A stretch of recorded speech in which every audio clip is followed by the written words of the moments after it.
Hello, my name is Ruby and I am going to be doing a 10-course vegan meal for my friends. I'm very excited, but I'm also quite nervous because it's going to be a lot of work. I've never cooked a 3-course meal, let alone a 10-course meal. I'm going to be taking you through everything that I'm doing to hold my Victorian Etiquette dinner party. So I started off by doing a lot of research into Victorian Etiquette dinner party rules. There were so many and I looked at so many different sources to find some really obscure ones. It was so interesting, so much fun to research, and if you would like to see what I found, then I will leave the research document linked down below. I've also got a video going up soon where I outline all of the rules which I found. So the first thing I did was use my research to make some menu cards, and then I just printed these out onto cardstock.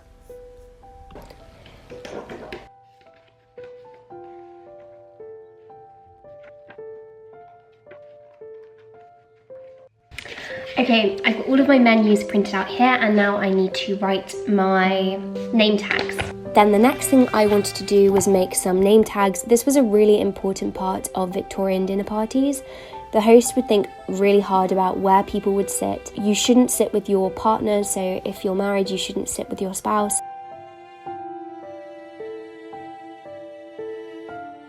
So there are a few little bits that I need to order for the dinner table.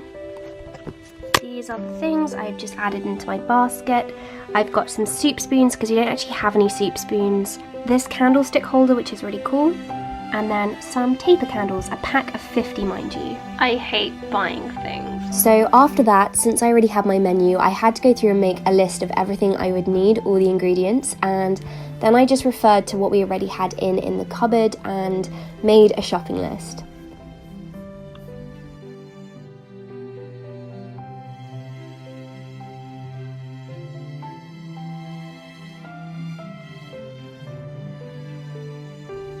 And then we went off to the shops to pick everything up. So we're going to get these 2 bouquets of flowers, which will come to £8 in total, and then I think they'll look quite nice mushed together. Do you think? Maybe with some fern as well. Very nice.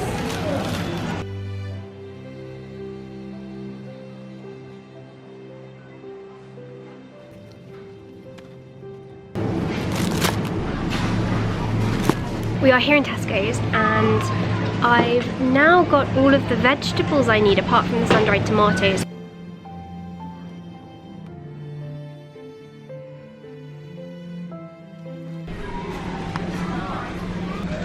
Okay, we're starting to get there. We're about halfway through the list. Interestingly, there are loads of rules regarding alcohol and what alcohol you should drink with each particular meal. You might know that I don't actually drink, and I didn't end up getting anything other than wine and prosecco, but usually you would have brandy, sherry, and they'd all be served with particular courses, which is really interesting. If I'm not.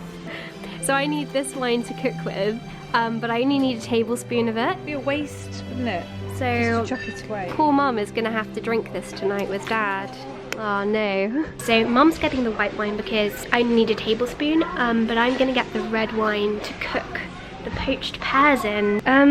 I don't know anything about wine. Mum, which one should I go for? Just for cooking with. Yes. Okay, so chosen the wines. We're going to drink this one in the drawing room afterwards, and we're going to cook with this one. So my wonderful candelabra came in the post, and I just set this up.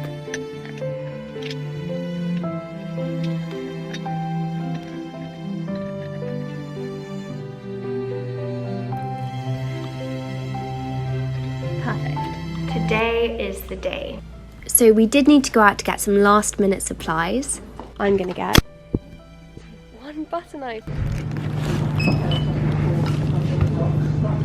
So we've moved the main kitchen table into the lounge. It's just perfect for the dinner party. Found a white tablecloth. I'm just gonna try putting it on the table to make sure that it fits.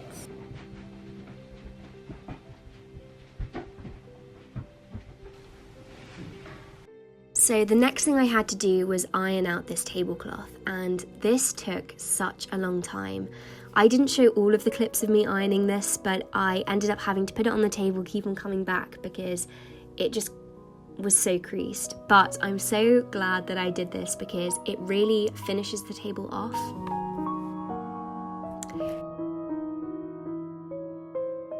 There are two things left that I need to cook, which are the vegan Bellinis, which I need to make from scratch, and I need to make this salad, roast the courgettes.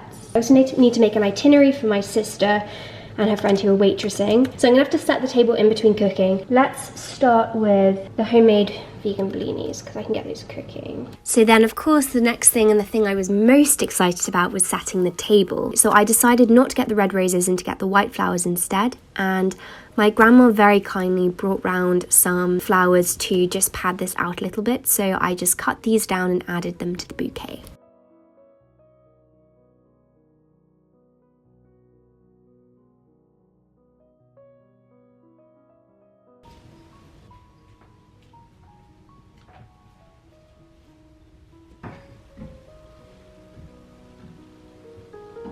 So I still haven't made my mind up whether I want to use these or these ones. Let's try it, and if I change my mind then we can always change back to the blue.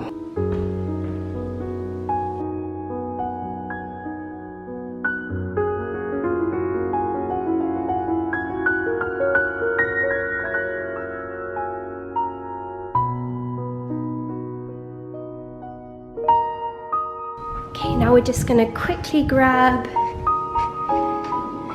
are they? The napkin rings. And the table is looking so good. I love setting the table. I always do it on like Christmas and Easter and things. This is so much fun to set.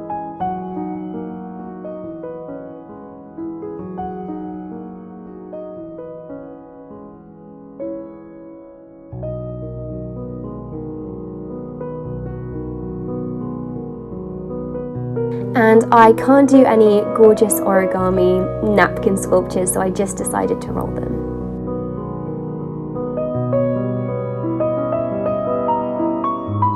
Okay, this is how we're getting along. We're nearly there now. I just need to go and get the glasses. So I'm getting the glasses out, and look what happened. One of these smashed, and I feel so bad because these are my mum's favourite glasses, and she said I could use them, and now... Okay, I'm gonna go clear this up. And here we go, here is the finished product, which I think, if I don't say so myself, looks incredible.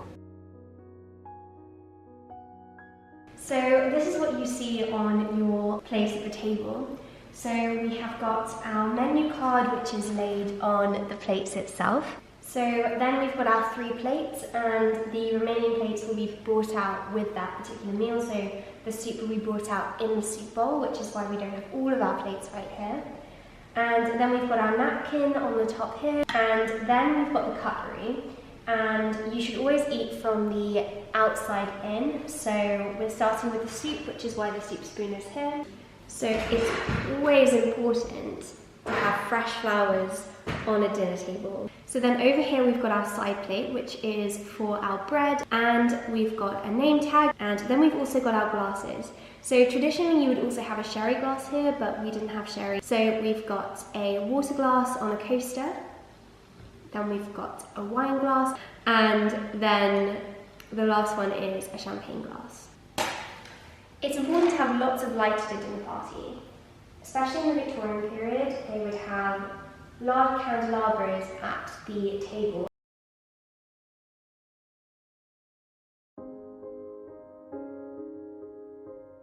Okay, so 10 courses took a long time to do, and I completely underestimated how much time and organisation this would take.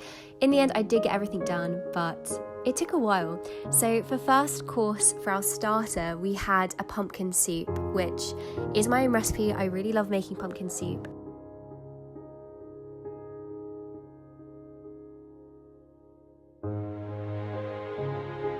So I made a parsnip puree.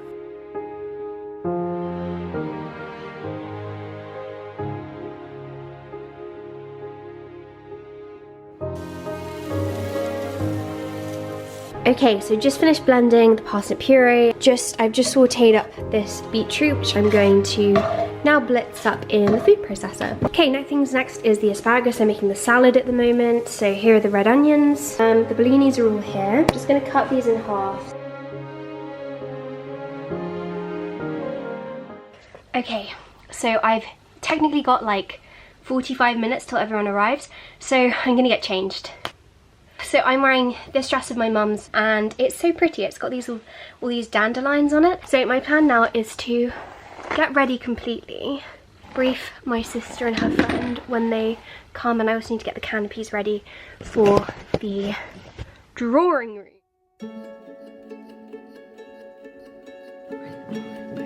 So before a dinner party, everyone should assemble in the drawing room, and it is actually considered polite for guests to arrive 15 minutes late, which I found was really interesting. And after a dinner party, the women would return to the drawing room and they would chat and drink coffee and tea whilst the gentlemen smoked and drank, usually sherry, at the table. Also, really interestingly, the procession when you actually leave the drawing room to go into the dining room was really important, and the order in which people actually left the drawing room was important. So the host and the guest of honour would be the ones to lead. This could be really complicated if you had people who were single or widowed. So after that, we all went into the dining room. And I did feel really bad to ask, but Martha and her friend were such good sports and they waitressed for us in the evening.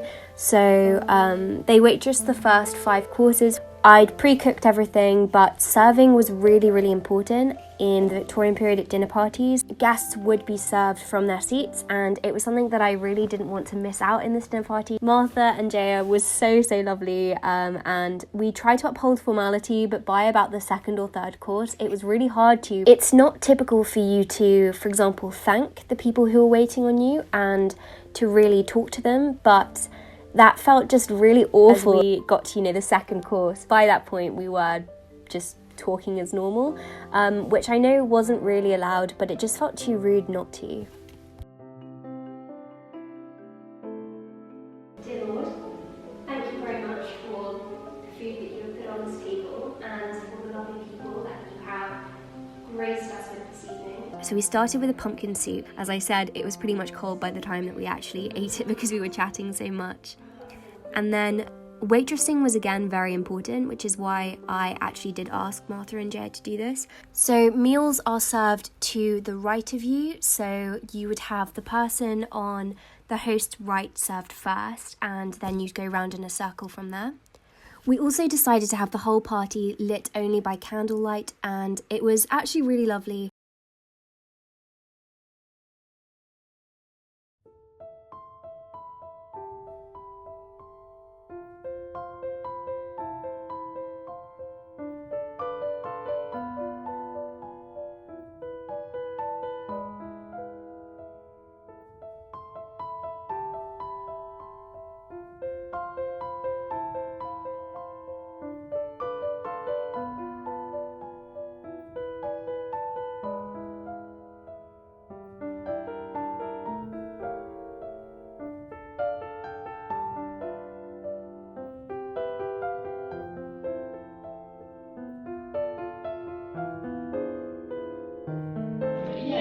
She's done.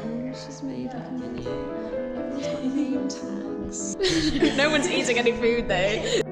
Here we have the mushroom, and chestnut pie. And then, of course, we had the aftermath. So the next morning I had to do all of the washing up, of course, and I didn't do it that evening because it was about 11:30, 12, and it was a tiny bit too late for me to have done all this washing up. It ended up taking me about 2.5 hours to do because pretty much every single plate in the house had been used.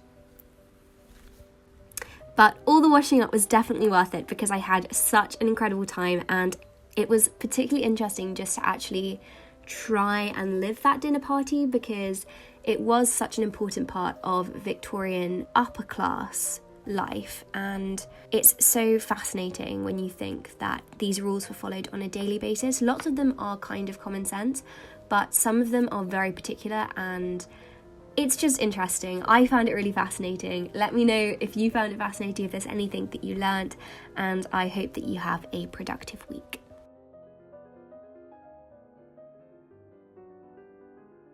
my god. Okay, it's recording. Sorry.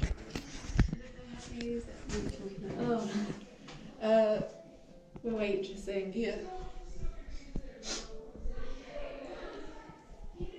So it's really tiring being so talented at being chefs, but I think we've got it.